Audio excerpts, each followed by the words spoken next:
सलाम, नमस्ते, सत श्री अकाल। मैं हूं रजा और आप देख रहे हैं रजाग्राफी की अंतर्राष्ट्रीय रिपोर्ट यानी बैनुल अक़वामी इंटरनेशनल प्राइम टाइम रिपोर्ट। पिछली रिपोर्ट में मैंने लोगों से पूछा था, अपने नाजरीन से मैंने पूछा था। नाजरीन यार ज़्यादा उर्दू आता है, लोग सोचते हैं रजा भाई का नाजरीन से चक्कर चल रहा है। नाजरीन मतलब देखने वालों से मेरा ये सवाल था कि ये जो इतना लंबा वीडियो आप देख के थोड़ा बौखलाए जाते हैं कि अरे 14 मिनट की वीडियो पे क्लिक करें ना करें, ये मैं कम कर दूं, 2 मिनट की, 3 मिनट की कर दूं, 4 मिनट की कर दूं, जितना आप कहेंगे मैं उतना कर सकता हूं। तो बहुत सारे देखने वाले लोगों ने हमसे कहा कि नहीं भाई, आप पूरा लंबा वीडियो जितनी खबर होती है आप सब कवर कीजिए। तो बहुत बहुत शुक्रिया। ज़्यादातर हमारे देखने वाले यही चाहते हैं कि हम एक ही रिपोर्ट के अंदर सारी बड़ी बड़ी खबरें दें। उनको वक्त से फ़र्क नहीं पड़ता कि कितनी लंबी वीडियो है, यही मैंने कमाया है। अक्सर मैं यही कहता हूं कि 2-3 साल के अंदर जो कुछ कमाया है ये लोगों की मोहब्बत है।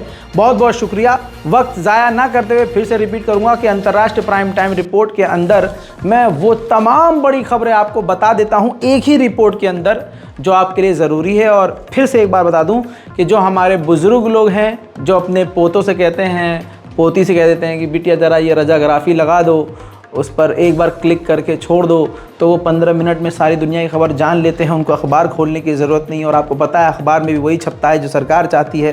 लिहाजा इसलिए मैं टुकड़ों में नहीं, एक ही रिपोर्ट के अंदर आपके सामने सारी दुनिया की खबर देता हूँ। पहली खबर ये है कि जहाँ तालिबान को अलग थलग फेंका गया था, वहीं चाइना ऐसा लग रहा है कि तालिबान को मान्यता दे देगा। सबसे बड़ी खबर और भारत के लिए ज़ोरदार तमाचा है जो चाइना जड़ रहा है।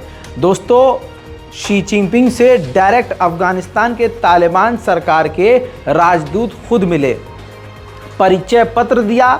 और साथ ही आपको बता दूं कि अब तक 42 दूसरे देशों ने शी जिनपिंग को जो है अपना परिचय पत्र दिया, उसमें तालिबान भी शामिल था। जी हाँ, तो अब तालिबान के राजदूत चीन में मौजूद हैं। अब अटकलियां ये तेज़ हो गई हैं कि अफ़गानिस्तान की तालिबान सरकार को चाइना मान्यता दे सकता है। मेरे दोस्तों, वहीं तालिबान को भारत सरकार भले ही आतंकवादी कहती हो, लेकिन आज यही मोदी सरकार चाट रही है। देख लीजिए, ध्यान से देखिए। ये काबुल से आया है वीडियो जिसमें तालिबान की सरकार ने खुद वीडियो जारी किया है। तालिबान के डिफेंस मिनिस्टर मुल्ला याकूब कई देशों के नेताओं से मिले हैं, जिसमें India, China, Iran, Pakistan, Turkey, Kazakhstan, Uzbekistan, Indonesia, Kyrgyzstan, Turkmenistan के राजदूत मौजूद थे। कई जगह आपको बता दूं कि ये वीडियो छुपा दी गई है अंतर्राष्ट्रीय मीडिया प्लेटफॉर्म पर और नेशनल मीडिया रिपोर्ट्स में। कोई भी गोदी मीडिया का एंकर और कोई भी हिंदी अखबार आपको ये नहीं बताएगा, क्योंकि कौन बताए कि अब्बा ने हमारा जिसको थूका था उसी को चाट लिया है। भाजपा के लिए खड़े हो गए जोरदार तालियां।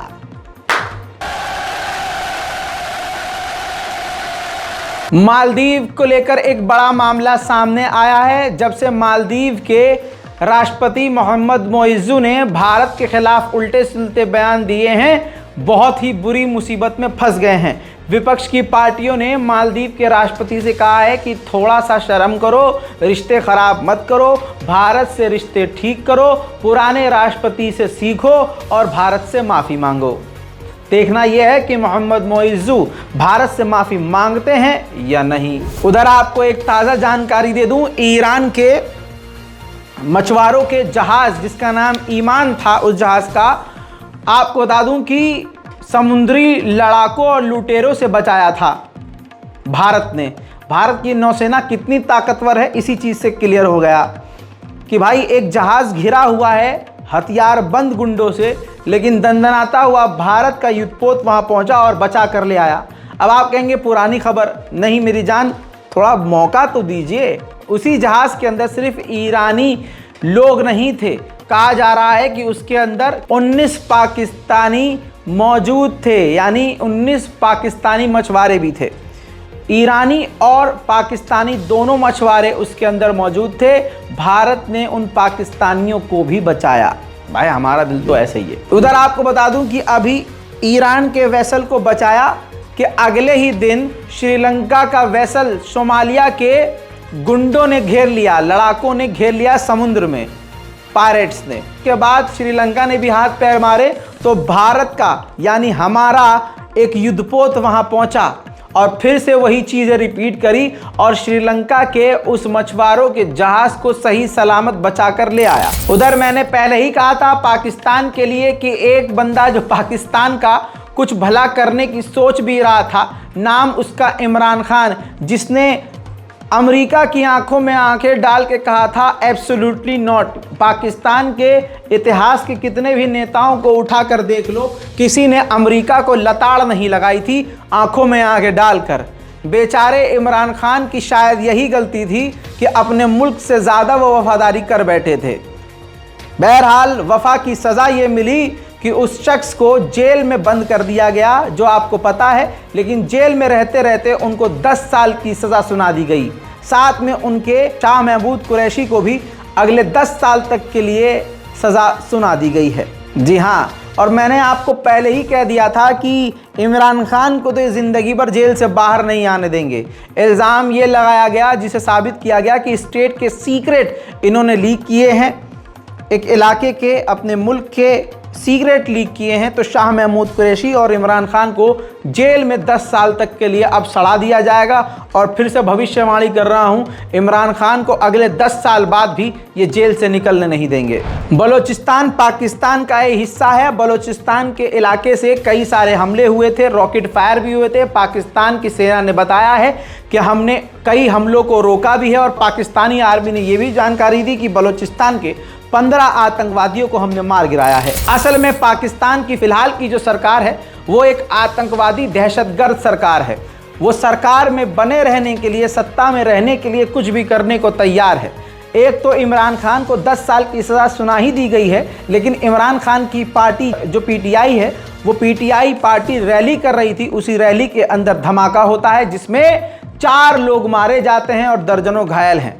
आप वो टाइम नहीं भूले होंगे जब इमरान खान के ऊपर भी सीधा गोली चली थी, उनके पाँव में गोली लगी थी, जैसे तैसे उनकी जान बच गई थी। लेकिन आज उसी गोली खाए हुए शख्स को जेल में ठूस दिया गया और अब उसकी पार्टी के ऊपर बम धमाके किए जा रहे हैं। यह है पाकिस्तान, जिसे इसी वजह से सारी दुनिया में पाकिस्तान के नाम से जाना जाता है।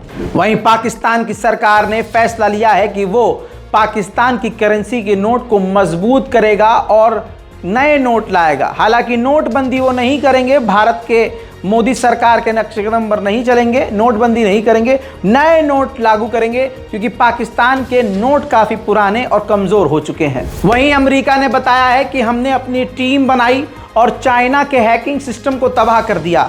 कई सारे चाइना के ग्रुप थे जो हमारे अमेरिका के इंफ्रास्ट्रक्चर और तमाम बड़े बड़े ऑफिशियल्स और बड़े बड़े दफ्तरों और इंडस्ट्री पर हमला कर रहे थे। हमने उन तमाम चीनी हैकर्स ग्रुप को बर्बाद कर दिया। उधर नॉर्थ कोरिया ने फिर से सबमरीन से क्रूज मिसाइलें दागकर अमेरिका को फिर से चिढ़ा दिया है। बात करें फ्रांस के किसान आंदोलन की, तो जितने भी हाईवेज हैं, किसानों ने पिछले 1 हफ्ते से सारे रास्ते बंद कर दिए हैं।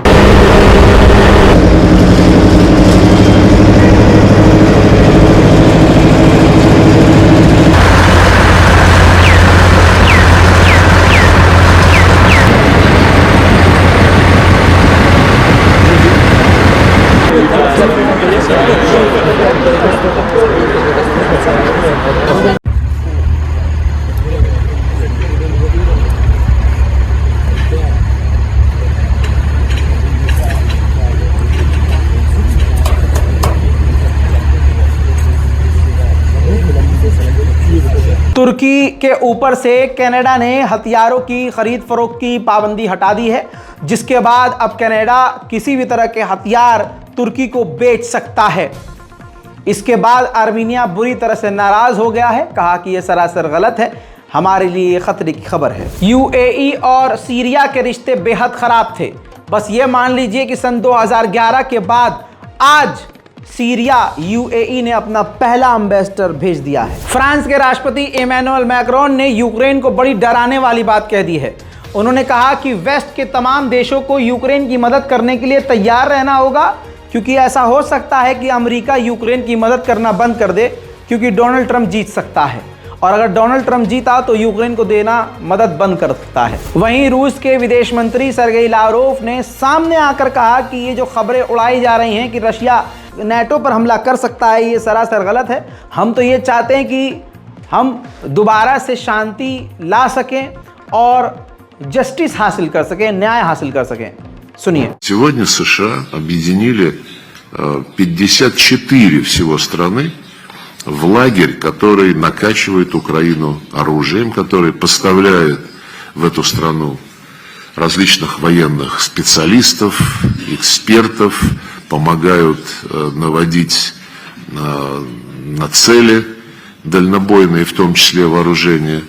И все это делается только для того, чтобы Россия не победила. Они же прямо говорят, если Россия победит и отстоит свои интересы в этой войне, то следующими будут Прибалтика, Швеция, Финляндия, не кто-нибудь, президент США Джо Байден। कहा जा रहा है कि कुवैत ने यूक्रेन को इनडायरेक्ट मदद पहुंचाई है। कैसे, मैं आपको बताता हूं।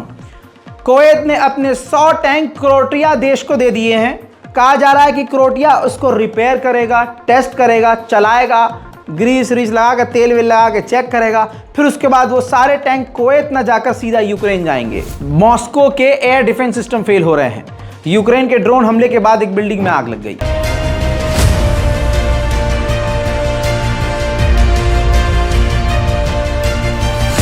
वहीं यूक्रेन की सरकार में उथल पुथल हो रही है। यूक्रेन के राष्ट्रपति ज़ेलेंस्की तैयारी कर रहे हैं कि टॉप जनरल यूक्रेन के जो हैं उनको बदल दिया जाए। उधर अमेरिका ने खतरनाक कांड कर दिया है। लॉन्ग रेंज के बॉम्ब, एडवांस लेवल के बॉम्ब सफलतापूर्वक परीक्षण करके पास कर लिया है और वो स्पेशली बम यूक्रेन के लिए बनाया गया है और वो यूक्रेन को जल्द अब सौंप देगा। वहीं तस्वीर देखिए, रूस के डिफेंस मिनिस्टर उस जगह पहुंचे हैं जहां रूस की खतरनाक कैलिबर मिसाइल बनती है। जी हां, रशियन डिफेंस मिनिस्टर शोइगु को आप उस फैक्ट्री में देख रहे हैं जहां रशिया की सबसे खतरनाक मिसाइल बन रही है। उधर रशिया ने बयान दिया कि अब वेस्ट के देश समझ चुके हैं कि उनका यूक्रेन प्रोजेक्ट फेल हो रहा है। अंतर्राष्ट्रीय प्राइम टाइम रिपोर्ट में आज के लिए अभी के लिए इतना ही। चैनल को सब्सक्राइब करना मत भूलिए। इस रिपोर्ट को तमाम लोगों तक पहुंचाइए और लोगों से जिक्र कीजिए। जो बुजुर्ग लोग हैं उनसे यही कहूँगा कि जब आप अपने साथियों में, बुजुर्गों में बैठें तो कहिए कि हाँ, एक तो है रज़ा गराफी यूट्यूब पर, उसका चैनल बहुत अच्छा है, जाके देखा करो। अंतर्राष्ट्रीय जो प्राइम टाइम रिपोर्ट है, जो तोरे और हमरे लायक है, ऊपर खबर आवत ही, तो जाइए उनको बोलिए और चैनल को सब्सक्राइब कीजिए। और ख़ासकर कुछ करिए या मत करिए, दुआ में ज़रूर याद रखिए। जय हिंद।